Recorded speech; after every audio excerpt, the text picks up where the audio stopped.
In this video, we are going to learn how to solve quadratics using square roots. So we've already learned two methods. We already know how to solve by factoring, and remember that works sometimes. And then we learned quadratic formula, and that always works. So today we're going to learn another method, which is solving using square roots. And this is where we don't have a x term that's not being squared. So what we have in examples like this is an x squared, so some quantity squared, and then we have the constant term. But the middle term is not going to be there, and this is when we know square roots is an option for solving. So here I have our steps we're going to follow, and it's a little bit different because the other two methods we use, we always want the equation to equal 0. Well, when we solve using square roots, we actually want to isolate and get the x squared on one side all by itself. So to do that in this problem, I see I need to get rid of a 2. So if I go ahead and get rid of that 2, I would have x squared equals 56. And so then I need to do my next step, which is to take a square root of both sides. So if I take my square root and my square root, then this is kind of our new idea here. X equals plus or minus the square root of 56. So I just want to quickly take a second and make sure we remember when we did quadratic formula, we always had negative b plus or minus the square root of all of this stuff, right? So that plus or minus right here gave us our two answers. When we solved by factoring, we were always setting up two factors of something and then setting each of the factors equal to 0. So when we solve quadratics, right, we're always looking for those two solutions. And we've talked about the cases where there's 0 or 1, but this plus or minus is how we ensure that we're getting our two solutions.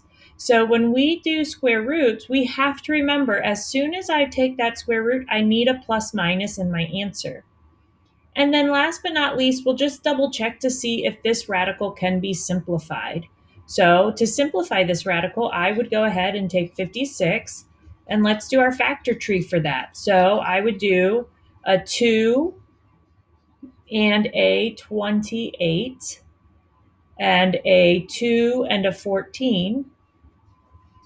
So that would tell me that I could take a 2 out. So x is equal to plus or minus 2 square root 14. Couple of things, square root of 56 is the same thing as a 2 square root 14. So make sure that plus or minus stays in front of the 2, not in between these two. It's a very different number if you move where the plus or minus is. All right, so let's just look at another example.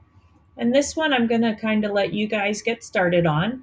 So what would I want to get rid of first to get the x squared isolated? All right, so we would add the 7. So I would get 49. And so now that's isolated, right? So then if I take my square root of both sides, then I would have x is equal to a 7.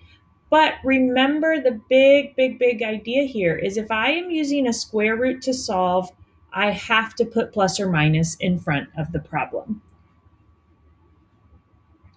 All right, let's do a couple more examples together. All right, so here I've got a little bit more stuff going on.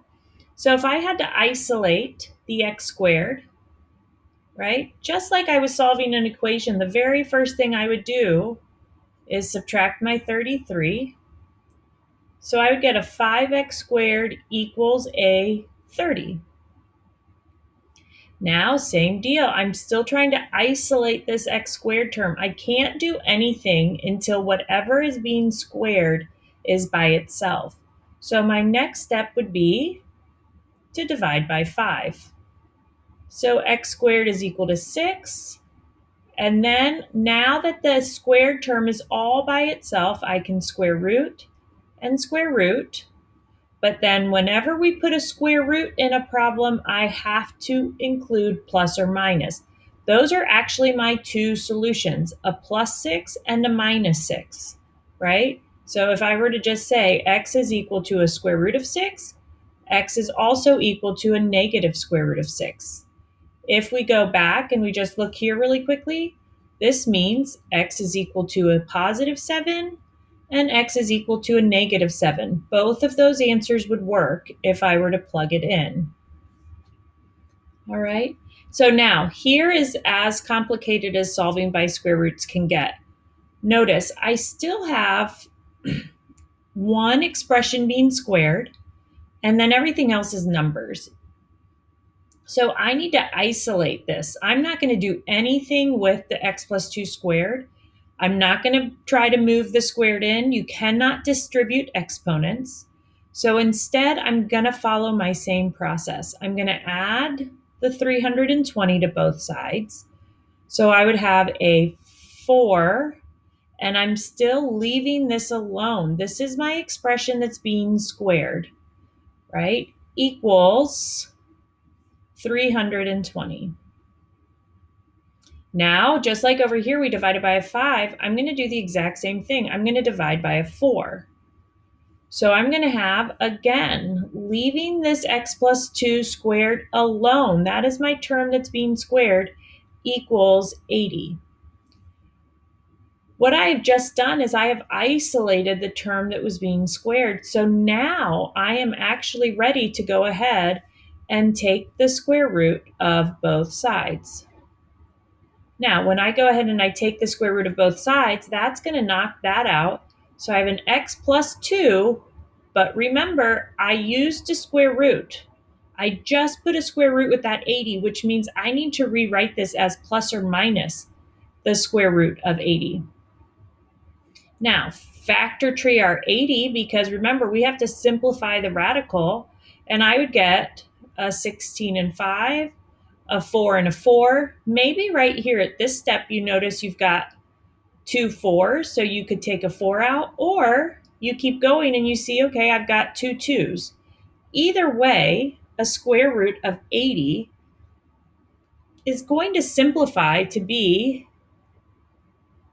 a 4 square root of 5.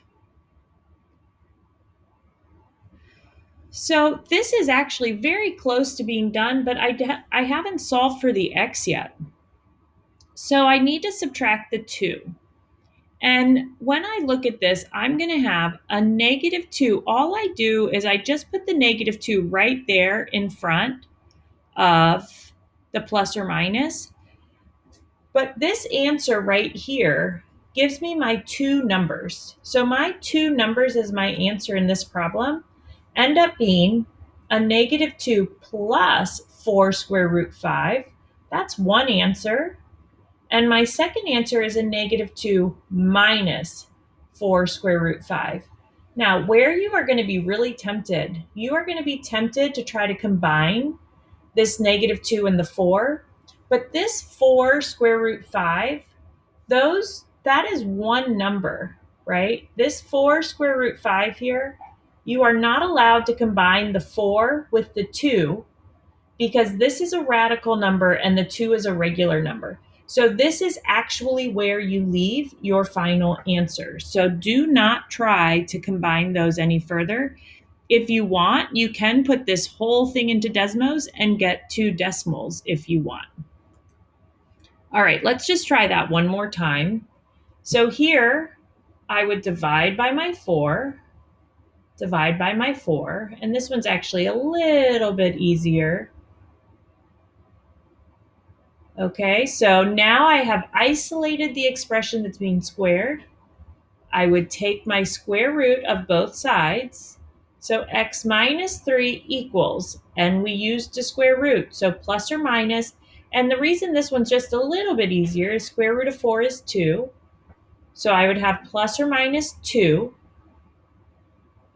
Now when I add my 3 over, and again, this kind of sends home this point, this is going to be a 3 plus or minus 2.